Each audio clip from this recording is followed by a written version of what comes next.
Crazy organizing jewelry ideas in beautiful ways. Having jewelry collection makes you think of organizing jewelry in order to make them well maintained and well kept. Forget about keeping the jewelry in the boring way, such as keeping it in the box. It can make you hard to look the jewelry and it cannot expose the beauty of the jewelry itself. Now it is time to think more creative ways to store it. These ideas will give you the breakthrough concept in organizing your jewelry collection. The first idea is this branch organizer. This will give you the alluring way to display the collection of your necklaces. You can just simply put the branches in the vase. The next inspiration comes from the 36th Avenue and Say Yes to Hoboken. This pegboard jewelry organizer can be the great DIY organizing jewelry.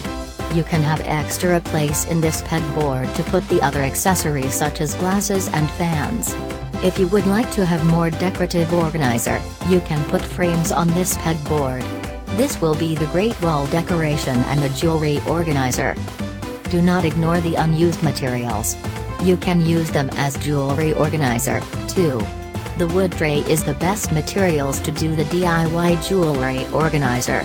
Put some decorative background on it and then some nails. This can be the perfect storage to keep little things, too. The colorful papers or paints can be the great options to decorate this wooden tray. The other unique ideas of jewelry organizers come from various things such as this rake. It is simple yet unique. The interior with natural theme will look perfect with this organizer. Driftwood organizer can also be the perfect easy-to-get materials to display your jewelry. Organizing jewelry ways can be done in varied ways, starts from the beautiful until the unique ones.